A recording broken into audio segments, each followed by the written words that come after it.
I inherited a mortuary. There are strange rules to follow, and this is my true story. My father passed away unexpectedly, and it turned my world upside down. As far back as I can remember, he was a mortician. He had owned Carter's mortuary and funeral home in our small town ever since inheriting it from Grandpa, and it became the backdrop of my childhood. You might assume that growing up in a funeral home would be grim, but after a while, it all just felt normal. The showroom had caskets on display, strictly off limits for playtime. The basement held bodies, also not an option for games. When services were in session, silence was mandatory, not an easy feat for a kid who could hear the muffled voices through the floorboards of the living room. If I ever had friends over, they entered through the back door, far from the showroom. Walking them through a room filled with caskets would have been in poor taste. I had an older brother and a younger sister, but neither of them shared my fascination with the funeral business. Michael, my older brother, pursued law, while Lisa, my younger sister, married a man who sold high-end cars and moved as far from Ashwood, Indiana, as possible. Ashwood became synonymous with excruciating boredom, a phrase Skeeter once described as a cross between a sigh and a retch. Even so, I idolized Dad and wanted to follow in his footsteps, a fact he appreciated since at least one of his kids took an interest in the family trade. To his credit, Dad held on long enough to see me graduate from the Midwest School of Mortuary Science. I had been a licensed mortician for about 2 years, working at Graves and Lott in a neighboring town. That had been Dad's idea. He wanted me to build my reputation independently, put in some real work, and then return to join him. That way, no one could claim I had been handed success on a silver platter. 2 years at the Midwest School of Mortuary Science, he'd said, and people will know you're a skilled undertaker in your own right, not because your old man handed it to you on a silver casket. So, I did it all, preparing corpses, digging graves, selling caskets, and overseeing services. I handled everything that Daniel Graves and Samuel Lott needed from me for those 2 years. Meanwhile, Dad had been working on something else, a massive stroke that took him down for good. The idea of a second Carter and Carter funeral home vanished with him. I came back home to lay him to rest, making sure he looked peaceful for his final farewell. I did my best to recreate the warm, kind expression he had always worn, the man who would ruffle your hair and call you sport. The man who played catch with you in the parking lot before your t-ball games, suit and tie looking absurdly out of place next to his baseball glove, while mourners arriving for a service watched with mild confusion. The man who never forgot to call, even when you didn't deserve it, just to remind you that he was proud of you. Even Michael. I had to redo Dad's blush when my tears smudged it. Michael and Lisa attended the funeral, but it was obvious they were really there for the will reading. Michael wore a freshly pressed Brooks Brothers suit, and his wife had the perfect Maine wasp aesthetic. Lisa arrived with her husband and their 3 impossibly spoiled daughters. It was as if she had watched Veruca Salt parade through the chocolate factory and thought, yes, that's exactly what I want my kids to be. All 3 were glued to their phones, sporting brand new AirPods, indifferent to the stillness of their grandfather lying in the casket. I stayed professional, running the service and ignoring their oblivious detachment. After Dad was lowered into the ground, we gathered for the reading of the will. Mom received the house and most of Dad's personal belongings. Michael got the inheritance Dad had always promised, along with his beloved roadster. Lisa received an inheritance and the family's summer retreat at Lake Wister. The granddaughters each got a modest inheritance, and Lisa's husband walked away with a collection of firearms Dad had promised him. Then, it was my turn. I told you, if you put in the effort and built your own name, it would pay off. I know this isn't exactly what you had in mind, but it has paid off. I'm leaving you the funeral home, as well as the house above it. When your mother is gone, run it the way I always have, with dignity and integrity. No one protested. It had been expected. I was the oddball who enjoyed working with the dead more than interacting with the living, the one who preferred the scent of embalming fluid over cologne. It made sense that the funeral home would be mine. My siblings left with their inheritances, undoubtedly not to be seen again until Christmas. As I helped Mom back upstairs so she could rest, Dad's lawyer, Mr. Whitman, called my name. Mr. Whitman had been handling Dad's affairs for as long as I could remember. When he handed me a second tape and a note, I was perplexed. Your father said to watch it when you're alone. Then read the note. It will explain everything. I helped Mom upstairs, fixed her a cup of strong tea laced with whiskey, and then retreated to the den to watch the tape. And there was Dad again, this time, more serious. If you're not alone, pause the tape until you are. Okay. So, I'm sure you've wondered for years how this place manages to stay afloat. Ashwood is a tiny town, getting smaller every year. I've probably buried most of the people born before 1950, and their kids have moved on. The truth is, the funeral home is what's been paying the bills. I leaned forward, trying to figure out where this was going. Dad had always been a mortician. It was hard to imagine him as some criminal mastermind laundering money or running a meth lab out of the basement. Dad was more of a Ned Flanders type than anything out of Breaking Bad, but it turned out he had a hidden side after all. You remember those midnight orders you always asked me about? The ones I promised to explain when you were older? Well, those special clients are the reason I could afford a lake house while the rest of town barely scrapes by. Those orders are why I own 3 cars when the town struggles to keep the streetlights on. Each of those envelopes contains precise instructions for specific funerals, the type where you pull the curtains closed and allow the mourners to enter through the back door. He seemed to hesitate, as if trying to find the right words before abandoning any subtlety and getting straight to the point. Listen, we don't use the M word around our clients, but most of them are what people would call monsters. Cryptids, mythical creatures, legends come to life, hell, sometimes even straight-up movie monsters. I practically paid off that minivan your mother just had to have with a funeral for No-Face family. You might be sitting there thinking this isn't for you, but if you want to keep the funeral home running, this is how it has to be. The folks of Ashwood are more likely to dodge a bill than pay it, and these events are what have kept us financially secure. I know it's a lot to process, but this is our heritage. This tradition goes back to your great-great-grandfather, and it's done well for the family. Now, I'm asking you to take up the work. There's a binder in my office that will help you start. Trust me, in time, you won't even need it. Just remember, always treat the clients with dignity and respect. You won't regret it. I let the tape run out, my eyes locked on the screen, unable to process what I had just heard. Had Dad suffered a stroke before the one that actually killed him? Why had Mr. Whitman let him record something so bizarre? Still, I remembered those midnight orders, and that lent credibility to everything he had said. As a kid, those envelopes would show up in Dad's in-basket like clockwork. He always handled them like they might explode. I had asked about them more than once, but he always brushed me off, saying he'd tell me when I was older. I remembered now, his forehead would bead with sweat as he opened them. I turned my attention to the note that had come with the tape. The page held just a few handwritten lines, scrawled in Dad's usual chicken scratch. Dad's list of rules. 1. Payment must always be received before services begin. This ensures compensation in case the deceased decides to rise again. 2. Never accept a payment made with a black card featuring a red emblem. 3. Under no circumstances should Mrs. Black be allowed inside. If she enters, immediately call Father Pierce to have her properly removed. 4. On the last Friday of each month, deliveries will arrive. The ones making the drop-off will expect blood. Provide it, but don't let your mother see. 5. Succubi do not love you. They never will. 6. After services conclude and the dead are buried, if you hear whistling from the nearby woods, go inside, lock the doors, and do not step outside for 12 hours. I folded the note and shoved it into my back pocket as I made my way downstairs to Dad's office. I wanted to see this so-called binder.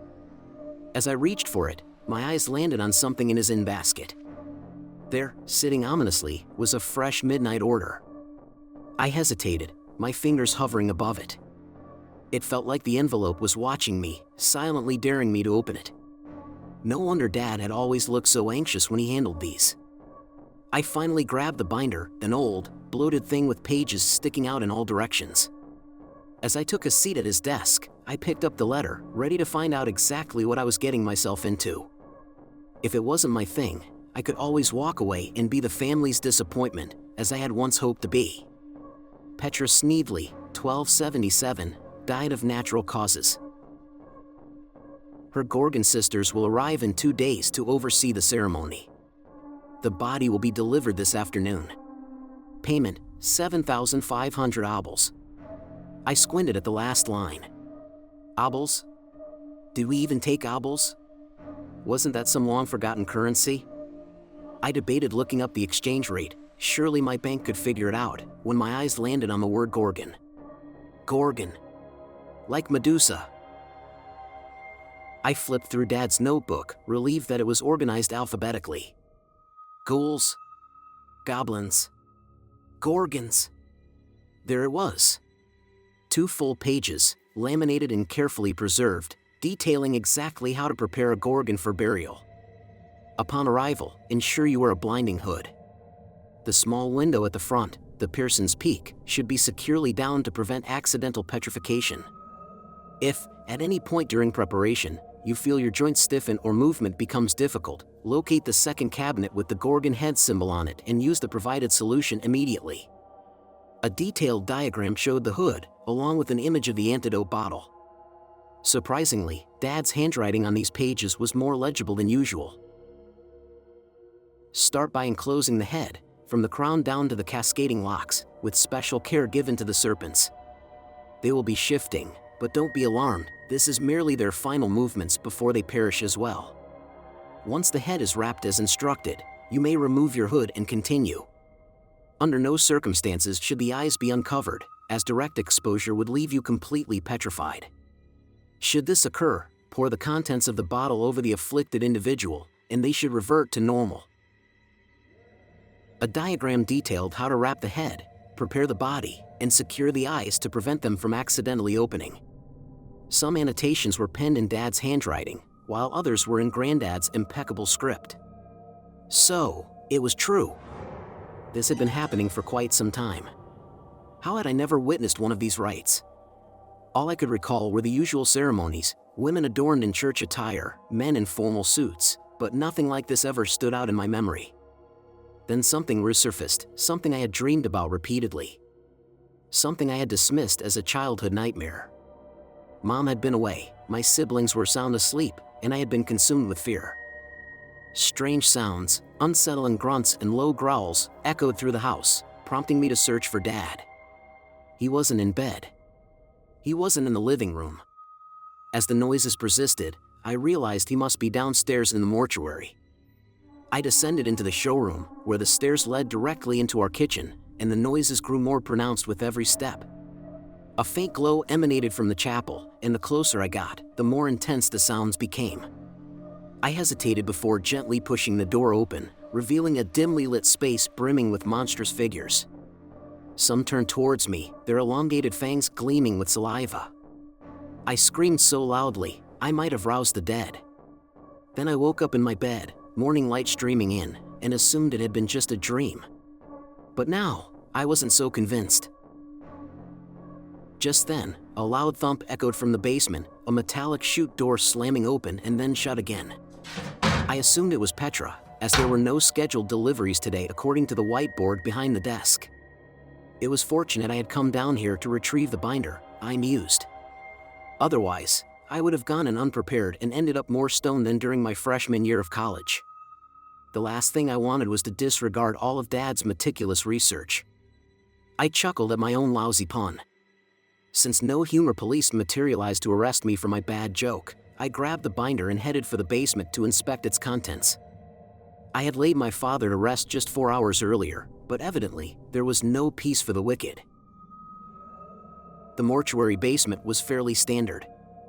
We had 10 freezer compartments, all currently vacant, 2 preparation tables, each equipped with central drains for various bodily fluids, and several storage closets brimming with supplies. Additionally, 2 large tanks of embalming fluid helped stave off the stench of decay. A delightful environment, truly. People were just dying to get in. The only anomaly was the slate gray box now occupying the prep room floor. Typically, bodies were delivered via the back entrance by hospital morgue staff or other attendants. Truth be told, I had never questioned why we had a chute that funneled straight into the prep room. But now, I suspected I knew the reason.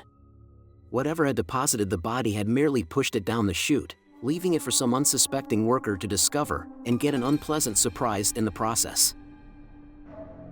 Well, joke's on them. I was very much expecting it. I had rummaged through 3 unlocked cabinets before realizing the locked ones might hold something useful. The first contained black zippered bags with various insignias. The second held a bag adorned with a Gorgon head symbol. Inside, I found the hood from the picture, the one with Pearson's Peak, along with some aged bandages reminiscent of those in The Mummy, a kit containing standard mortuary makeup and tools, and gloves that felt eerily like snakeskin. They slid on effortlessly, extending up to my mid-arm. The hood fit well enough, though it reeked of stale breath and aged cheese. The tiny viewing window at the front was deeply unsettling. Spotting the crowbar resting in a corner, I stepped over the box. "All right, Petra, let's get you prepped for your grand debut," I muttered, cracking the box open with ease. For someone who had been around for over a millennium, Petra didn't look a day past 40. She had the kind of flawless skin that high-end skincare brands would kill for, and cheekbones sharp enough to make supermodels weep with envy. Her hair slithered slightly near my hands, but the serpents showed no inclination to bite, unlike the dramatic portrayals in films. She was slender, almost spectral in appearance, and her sea green gown clung to her frame in a way that suggested an eerie elegance. She might have been considered beautiful, if not for the minor detail that her head was no longer attached to her body. I snorted. Natural causes, my ass. Do you like the story?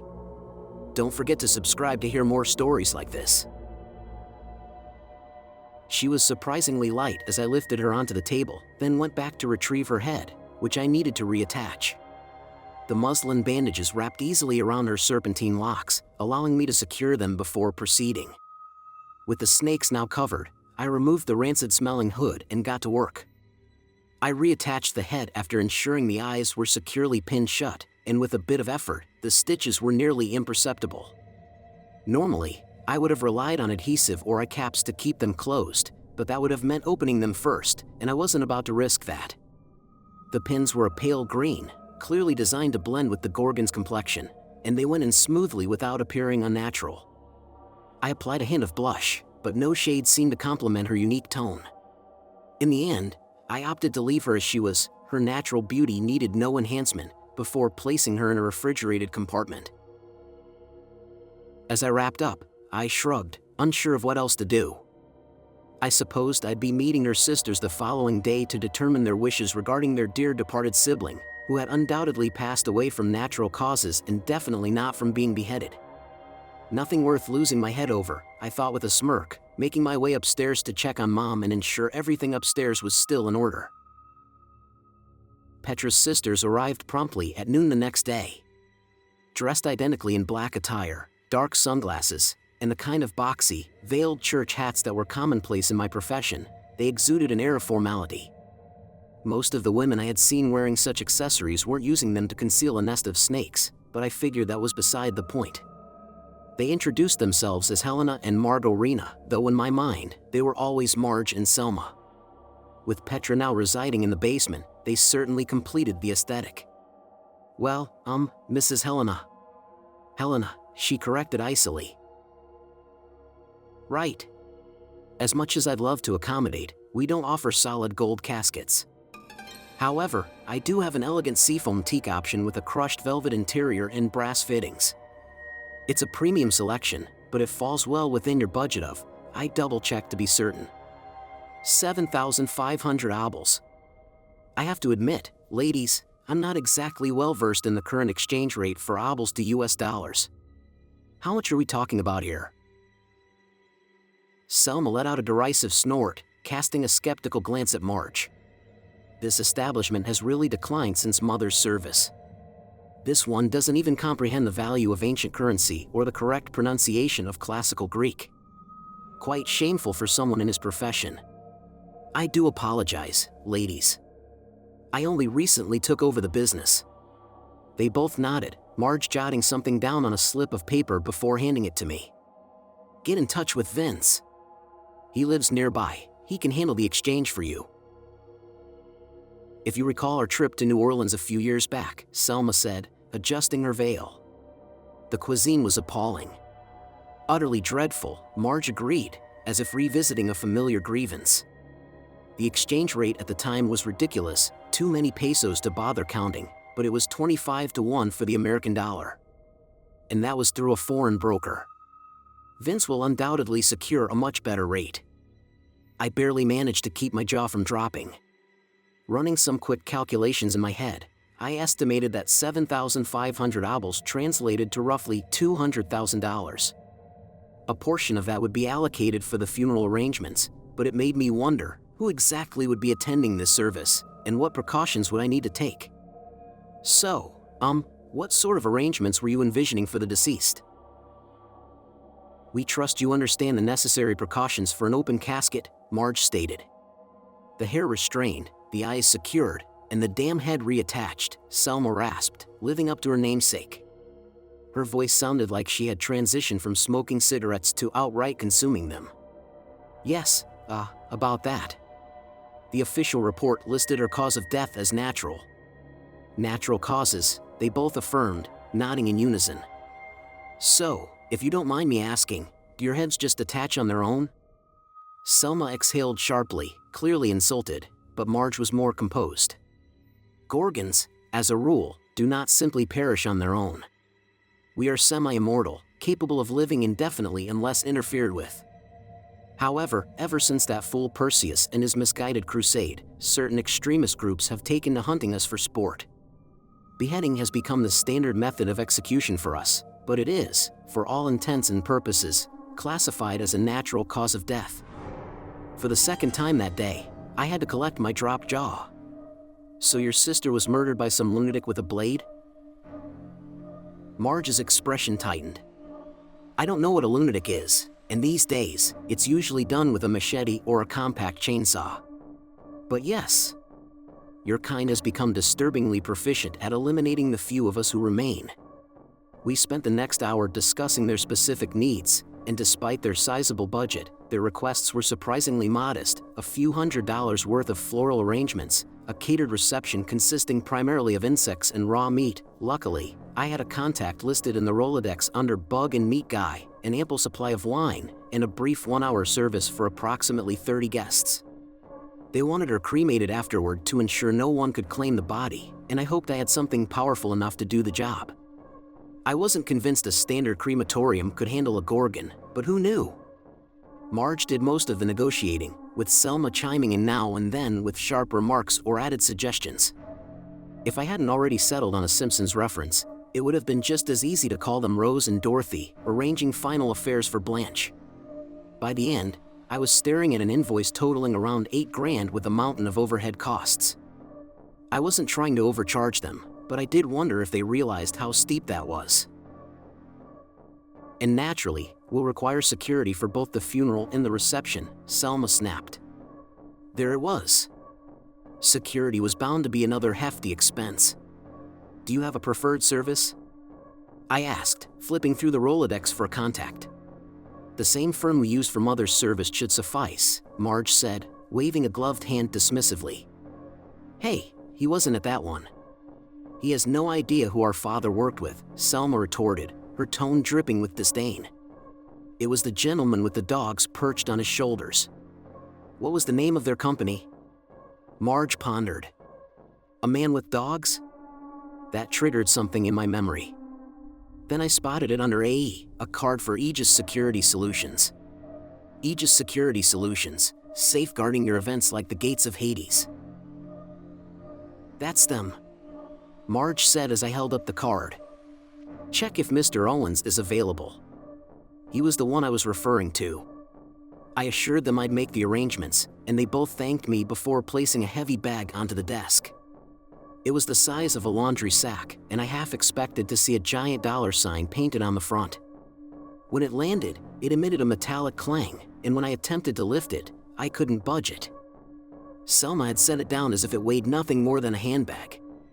What's this? I asked. Your payment, Selma replied nonchalantly. Surely you didn't think we expected you to cover everything yourself? I opened the bag, and my eyes widened. It was brimming with bronze-colored coins, roughly the size of a $50. I thanked them and immediately set about making the necessary calls for the funeral in 2 days. The florist was irritated that I expected them to amass such a large order on such short notice, but when I offered them an extra 10%, they made it happen. The meat and bug caterer assured me it was no issue, though his pricing was steeper than I expected for what amounted to an exotic horror show menu. I had to contact 3 liquor stores to amass the requested volume of wine, and I checked on the cremation logistics for Gorgons. Fortunately, our in-house crematorium would suffice. That just left security. So, I dialed up Aegis Security Solutions to gauge the damage. The voice that answered belonged to someone who had undoubtedly served in the military. I could practically hear the service patches through the phone. Aegis Security Solutions. Guarding your events like the gates of Hades since 134 BC. This is Jackson. How can I assist you? Wow. Now that was a tagline. Yeah, I'm looking to hire security for an upcoming event. What's the nature of the event, sir? He drawled, sounding as if he had a marble rolling over his bottom lip. It's a funeral with a reception to follow. Approximately 30 guests. Uh-huh. And what's the nature of your client? Excuse me? I asked, caught off guard.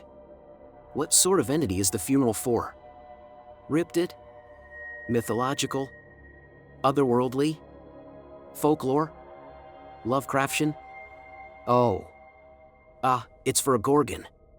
Beheaded. His voice remained bored. Bored, as if discussing decapitated supernatural beings was just another Tuesday. Which, for him, it probably was. Damn Perseans, he muttered, exhaling loudly. I heard a pen scratching. Okay, funeral for 30. This is for a mortuary in Ashwood, correct? About 5,000 square feet? If we place 2 armed guards at each entrance, 1 on the roof, and 6 more in the parking lot, that brings us to a 13-man detail. That'll run you around $75,000 for 3 hours. I let out a whistle at the price, and I heard him wince through the phone. Please don't do that. Sensitive ears. Sorry, I muttered. Would you happen to accept obols? Sir, we exclusively in obols at Aegis. It's the standard currency in our field. That's 2,800 obols at the current rate, to be paid in full at the event. Does that work for you? I had 7,500 of these things, and even factoring in my other expenses, I'd only be out about 3,300 obols. I had to stop myself from whistling again and accidentally blowing out Jackson's eardrums. No wonder Dad had always seemed flush with cash. I had never questioned how a small-town mortician put 3 kids through college, paid off his house in 5 years, collected sports cars, and maintained a lake house. But now it made sense. I doubted any of this ever made it into the books. These coins were probably of 0 interest to the IRS, meaning it was pure profit. Sir? Jackson prompted. Sir, are you still there? Yeah. Yeah, I'm here. That price works, Jackson. Just Jackson is fine. Oh, and one more thing, the sisters requested Mr. Owens for the event. Is he available? Yes, sir. Owens and his unit are free for that time slot if you'd like to confirm. We hashed out the final details, and I scheduled them to arrive Tuesday at 6 p.m. As I hung up, I let out a deep sigh. This was nothing like anything I had encountered before, yet in some ways, it felt strangely familiar. Human or monster, grief was universal. They mourned, they honored, they remembered, and then they resumed their lives, such as they were. The only difference was that these clients paid in ancient currency and expected a little more discretion. Dad, I muttered, shaking my head. What exactly have you gotten me into? He didn't answer, but I hadn't expected him to. I supposed I'd find out soon enough when Petra's big fat Greek Gorgon funeral finally took place. Friends, how do you think Petra's funeral will go? Do you want to hear the end of the story and stories about other clients of the funeral home? Write your impressions of the story in the comments. Be sure to subscribe to the channel so you don't miss the sequel and hear new stories.